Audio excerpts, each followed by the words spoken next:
Hello, good morning students. My self Shamsher PGT maths. बेटा last video में chapter second relations and functions की होट्स के exercise के हम फिफ्थ क्वेश्चन के फर्स्ट पार्ट तक कर चुके थे। अब इसके सेकंड पार्ट में चलते हैं। सेकंड पार्ट में बेटा एक रिलेशन दिया है R2, क्लियर है। और R2 रिलेशन क्या दे रखे है, all ordered pair x x square such that x is a positive number। x is a positive number। देखिए रिलेशन R2 है, ये पॉजिटिव नंबर से डिफाइन किया गया है, यानी कि 0 to इन्फिनिटी से डिफाइन किया गया है। क्लियर हो गया। तो यहाँ भी 0 to इन्फिनिटी मिलेंगे। अब यहाँ से आप कोई भी एक्स लेंगे तो यहाँ पर इसका स्क्वायर बोलो आपको मिलेगा कि नहीं मिलेगा। तो बेटा each x have a unique square. We observe that each x belongs to 0 to infinity have a unique square, जिसको आप इमेज बोलते हैं। क्लियर है। Have a unique image in 0 to infinity. और ईच और यूनिक जहाँ पर ये दो वर्ड्स बेटा सेटिस्फाई हो जाएं, this implies that R2 relation is a function. एक रिलेशन फंक्शन कब बनता है, जब each element of this set have a unique image in this set. Her element का केवल और केवल एक ही इमेज होनी चाहिए, एक से ज़्यादा इमेज किसी भी एलिमेंट के दो स्क्वायर नहीं होते, हर एलिमेंट का केवल एक ही स्क्वायर होता है। ठीक है, ये था। इसके बाद चलते हैं थर्ड पार्ट में। थर्ड पार्ट में इसने एक रिलेशन दिया R3।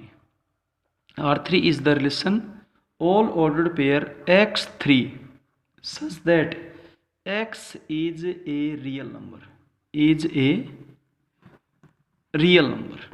देखिए R3 एक रिलेशन है जो रियल नंबर के सेट से किसी दूसरे सेट पे डिफाइन है। वहाँ पर एक एलिमेंट है 3, वहाँ पे डिफाइन कर रखे है। कोई भी सेट है, एनी सेट, हर एलिमेंट की केवल और केवल एक ही इमेज है 3। ठीक है। We observe that each x belongs to real have a unique image 3। हर एलिमेंट की केवल और केवल एक ही इमेज है, क्या है, 3। और जब हर एलिमेंट की केवल और केवल एक ही इमेज होती है तो इसका मतलब बेटा वो फंक्शन होता है each element of this have a unique image in this. तो वो रिलेशन एक फंक्शन, अदरवाइज वो रिलेशन है फंक्शन नहीं। This implies that R3 is a function. Relation तो ही, रिलेशन तो वो भी होता है जिसमें कोई एलिमेंट ना हो। तो ये रिलेशन बेटा एक फंक्शन है जो इन दो वर्ड्स को सेटिस्फाई करता है। ईच एलिमेंट ऑफ दिस, आपको जब फंक्शन बताया था उस टाइम डेफिनेशन बताई थी, समझाई थी, एग्जाम्पल्स भी दिए गए थे। क्लियर है, ऐसा है। इसके बाद चलते हैं क्वेश्चन नंबर 6 में। बहुत ज़बरदस्त इंपॉर्टेंट क्वेश्चन है, 12th क्लास में भी है बेटा ये। अब की बार एनुअल एग्जाम में भी ऐसा क्वेश्चन आया था। ठीक है, ध्यान से देखिए। ये कहता है कि R एक रिलेशन है, ये रिलेशन n क्रॉस n से n क्रॉस n पर डिफाइन है। ध्यान देना, यानी कि यहां भी ऑर्डर्ड पेयर होंगे और यहां भी ऑर्डर्ड पेयर ही होंगे, सिंगल एलिमेंट नहीं है। क्लियर है। और R is the relation all ordered pair A B C D का ordered pair. A B ordered pair belong करेगा n क्रॉस n से, C D ordered pair belong करेगा n cross n से। और कंडीशन है a plus D is equals to B plus C. A plus D का मतलब first element में इसका सेकंड ऐड कर दिया और इसके सेकंड एलिमेंट में इसका फर्स्ट एलिमेंट ऐड कर दिया। ये कंडीशन है। अगर ये कंडीशन सेटिस्फाई होगी तो वो रिलेशन इन कंडीशन। अब एक बार जिक्र किया था चैप्टर के बीच में, रिफ्लेक्सिव, सिमेट्रिक एंड ट्रांजिटिव, ऐसा आपने प्रूव करना है। ठीक है, देखिए सबसे पहले, हालांकि इसने नाम नहीं लिया लेकिन हम आपका नाम भी ले लेते हैं यहाँ पर। सबसे पहले रिफ्लेक्सिव चेक करना है। लेट एनी ऑर्डर्ड पेयर ए बी बिलोंग करता है एन क्रॉस एन से। कोई भी एक ए बी ऑर्डर्ड पेयर ले ली यहाँ से। ए बी का ए बी से ही रिलेशन कब होगा? जब कंडीशन को क्या करेगा? सेटिस्फाई। तो बेटा सुनिए, ए बी और ए बी ये ऑर्डर्ड पेयर रिलेशन से आएगा। कब आएगा? जब फर्स्ट में सेकंड ऐड किया जाए, सेकंड में फर्स्ट ऐड किया जाए, तो ये कंडीशन सेटिस्फाई होती है। A plus B is equals to B plus A, तो ये हो जाएगा और ये हो जाएगा। तो बेटा इसका मतलब ये ऑर्डर्ड पेयर रिलेशन से बिलोंग करेगा और this implies that relation is reflexive. पहले पार्ट में तो यही पूछा गया है। इसने दूसरे तरीके से बोल दिया, a B ordered pair R और ए बी ऑर्डर्ड पेयर। इस चीज़ को आप ऐसा भी लिख सकते हो, ए b complete ordered pair belongs to relation. लिखने का तरीका अलग है बेटा, बात वही है, कोई फर्क नहीं है। ठीक है, आप चाहे तो यूं कह दें ए आर बी, और इसको ऐसा भी कह सकते हैं कि a B ordered pair belongs to relation. Meaning is same, meaning में बेटा कोई डिफरेंस नहीं है। ठीक है, हाँ ऐसा आप कह सकते हैं। इसके बाद चलते हैं सिमेट्रिक। सिमेट्रिक देखिए, रिलेशन आर है, ये रिलेशन एन क्रॉस एन से एन क्रॉस एन पर डिफाइन है। ठीक है, यहाँ से एक ऑर्डर्ड पेयर ले लिया ए बी और यहाँ से सी डी। ए बी का सी डी से रिलेशन है, तो आप ऐसा प्रूव करो कि सी डी का ए बी से भी रिलेशन होगा, ये आपने प्रूव करना है।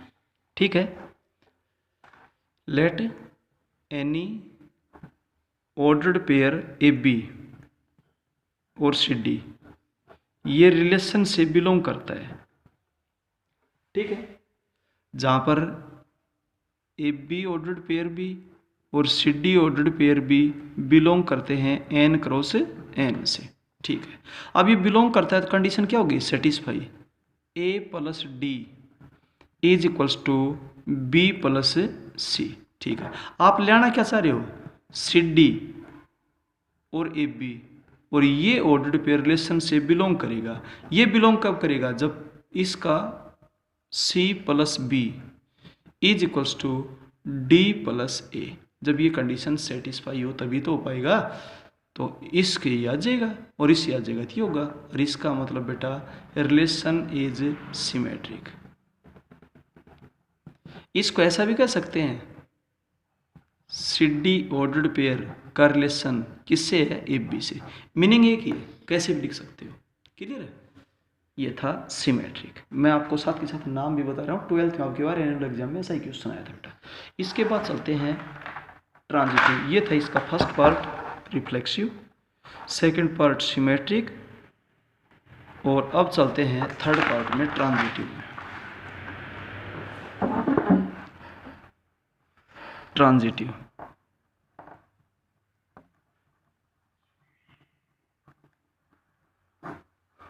Let any A B ordered pair और सी डी ऑर्डर्ड पेयर ये रिलेशन से बिलोंग करता है, और सी डी और ई एफ ये ऑर्डर्ड पेयर भी रिलेशन से बिलोंग करता है, जहाँ पर A B ordered pair, C D ordered pair और E F ordered pair belong करते हैं सारे के सारे एन क्रॉस एन से। देखिए रिलेशन आ रहा है, ये रिलेशन एन क्रॉस एन से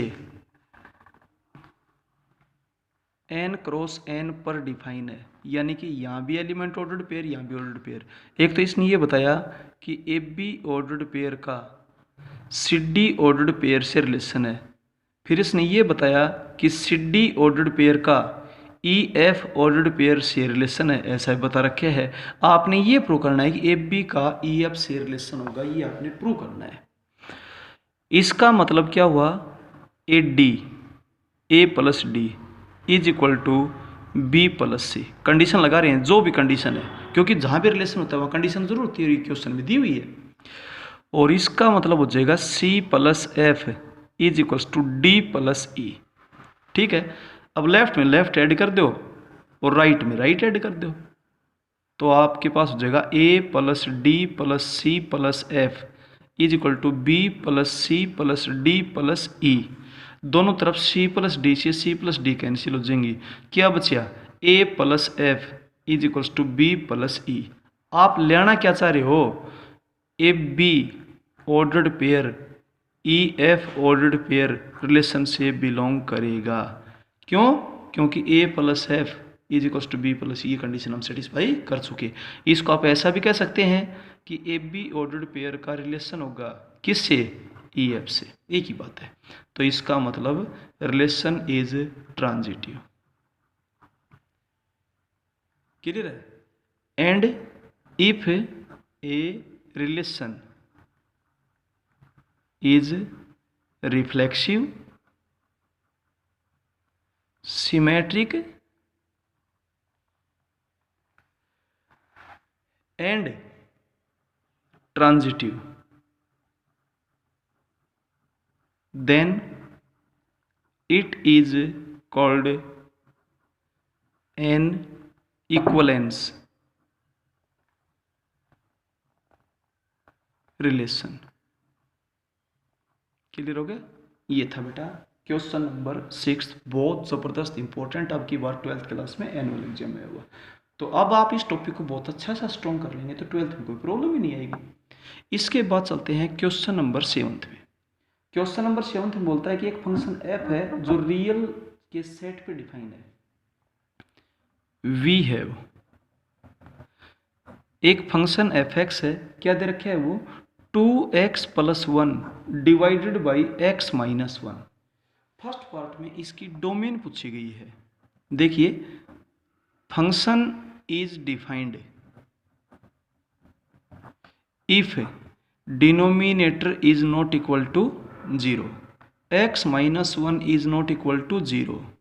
इसका मतलब x is not equal to 1।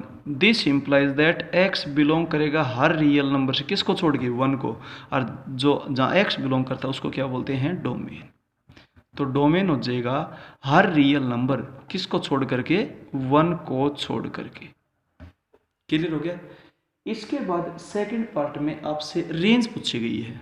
Second part देखिए, we have y is equals to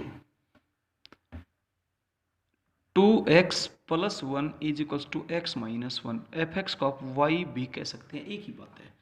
y को y अपॉन 1 लिखें, क्रॉस मल्टीप्लाई कर दें तो क्या हो जाएगा? yx minus y is equals to 2x plus 1। आप x की टर्म सारी लेफ्ट में ले आए तो आपके पास हो जाएगा yx minus 2x is equals to y plus 1।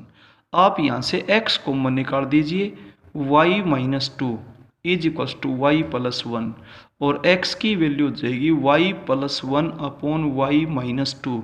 It means denominator is not equal to 0, y minus 2 is not equal to 0।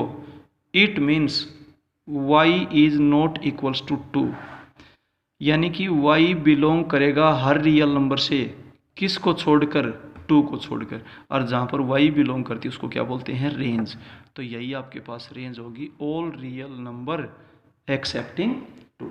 ये था आपके पास 7th क्वेश्चन का फर्स्ट और सेकंड पार्ट। अब चलते हैं इसके थर्ड पार्ट में।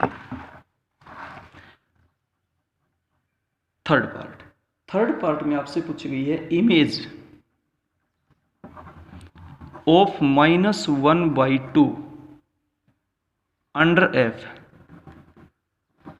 इसका मतलब फंक्शन f में x की जगह -1/2 पुट कर दो तो आपके पास था 2x plus 1 divided by x minus 1। x की जगह -1/2 आप पुट कर दो तो आपके पास यहाँ पर हो जाएगा -1 plus 1 divided by -3/2। 0 upon -3/2 is equals to 0। आप ऐसा भी कह सकते हैं कि -1/2 0 एलिमेंट बिलोंग करेगा फंक्शन से, ऐसा बोल सकते हैं। -1/2 की इमेज क्या आ गई? 0 आ गई। क्लियर है? ऐसा पूछा गया था। इसके बाद फोर्थ पार्ट में क्या कहता है, x बताओ जब f(x) की वैल्यू 2/3 है, find x when f of x is equals to 2/3। f of x क्या है आपके पास है 2x + 1 divided by x - 1 is equals to 2/3, cross multiply कर दो। 6x + 3 is equals to 2x - 2, आपके पास हो जाएगा 4x इज इक्वल्स टू -5 और x इज इक्वल्स टू -5/4। यानी कि यूं भी कहा जा सकता था कि 2/3 की परी इमेज बताओ क्या होगी, क्योंकि f(x) मीन्स क्या होता है y। तो ये तो थी इमेज, और ये क्या है इसकी परी इमेज। ये था 7th क्वेश्चन का फोर्थ पार्ट। दैट इज आप कह सकते हैं परी इमेज ऑफ 2/3 इज -5/4। उसमें थी इमेज, इसमें थी इमेज, ये 0 थी। क्लियर है? That is image of -1/2 is 0। ठीक है, और इसमें है परी image of 2/3 is this. Clear हो गया? इसमें -5/4 x की कोऑर्डिनेट ये ले और y कोऑर्डिनेट ले, क्योंकि f(x) मीन्स क्या होता है y। ऐसा था। ये था क्वेश्चन नंबर 7। अब चलते हैं क्वेश्चन नंबर 8 में। क्वेश्चन नंबर 8 में इसने आपसे एक सेट A दे रखे हैं, -2 -1 1 2, और एक फंक्शन f है, उसके ऑर्डर्ड पेयर है x 1/x, जहाँ पर x कहाँ से बिलोंग करेगा A से, और 1/x भी कहाँ से बिलोंग करेगा, जहाँ पर x A से बिलोंग करेगा। क्लियर है? तो list the elements of f। तो ये कहता है कि f के एलिमेंट्स है ना, उनकी आप एक लिस्ट बनाइए, क्या होगी 8th क्वेश्चन में। देखिए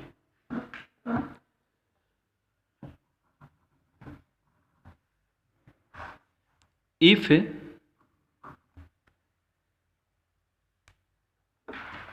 8 के फर्स्ट पार्ट में आपसे पूछा गया है list the domain of f। तो डोमेन ऑफ f तो यही हो जाएगी जो एलिमेंट्स हैं। If x is equals to -2, then इसकी इमेज डायरेक्ट लिख सकते हैं। f के एलिमेंट्स हो जाएंगे -2 -1/2, -1 -1 1 1 2 1/2, ये f के एलिमेंट्स हो गए। तो आपसे पूछेगी डोमेन। फर्स्ट पार्ट में आपसे डोमेन पूछी गई है, तो डोमेन आपके पास हो जाएगी -2 -1 1 2, यानी कि जो A सेट है वही आपके पास है डोमेन हो गया। क्लियर है? इसके बाद आपसे पूछी गई रेंज क्या होता है, सेकंड कंपोनेंट्स का सेट होता है। तो सेकंड कंपोनेंट्स क्या होंगे -1/2 -1 1 1/2, ये आपके पास रेंज हो जाएगी।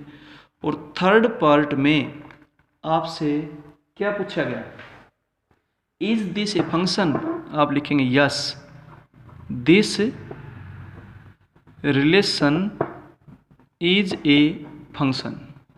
हाँ, ये रिलेशन एक फंक्शन है। क्यों है ये function? Since each element x have a unique image 1/x। कोई भी आप एक x लेते हैं तो उसकी केवल और केवल एक ही इमेज है, एक से ज़्यादा कोई भी नंबर लीजिए 0 को छोड़कर, उसके रेसिप्रोकल केवल और केवल एक ही होगा, एक से ज़्यादा नहीं होंगे। तो ईच और यूनिक जहाँ पर ये दो वर्ड सेटिस्फाई होते हैं, this implies that this relation is a function. तो इसका मतलब ये रिलेशन एक फंक्शन है। और अगर एक एलिमेंट की एक से ज़्यादा इमेजेस होती तो इसका मतलब फंक्शन, या यहाँ पर कोई एलिमेंट ऐसा होता जिसकी कोई इमेज ही ना होती। यहाँ पर 4 एलिमेंट्स है, चारों के रेसिप्रोकल एग्जिस्ट करते हैं, -2 का भी, -1 का भी, 1 का भी, 2 का भी। अगर यहाँ 0 होता तो 0 का रेसिप्रोकल होता नॉट डिफाइन, तो उस केस में ये रिलेशन फंक्शन नहीं होता। तो हर एलिमेंट की यूनिक इमेज होनी चाहिए। क्लियर है? ऐसा था बेटा। तो आपके इस एक्सरसाइज के 8th क्वेश्चन तक हम कंप्लीट कर चुके हैं। आगे नेक्स्ट वीडियो में करवाएंगे। हर क्वेश्चन को बारीकी से पढ़ें, वीडियो को ध्यान से देखें और सुनें, नोट्स की हेल्प लेकर के अपनी नोटबुक अपडेट करें। नोट्स आपके व्हाट्सएप पे अवेलेबल हैं और वीडियोज़ RPS PGT क्लासेज की साइट के ऊपर है बेटा, सारे देखें। वीडियो के एक बार के बजाय 2 बार 3 बार देखें। वीडियोस को बीच में रोक रोक करके ध्यान से देखें, जो रूल्स हैं, जो कंडीशंस हैं, उनको ध्यान से देखें और पढ़ें। अगर फिर भी कोई प्रॉब्लम आए तो बेटा फ़ोन निकल या व्हाट्सएप से पूछें, लेकिन डे बाय डे जो काम होता है उसको डे बाय डे कंप्लीट करें। Okay, thank you.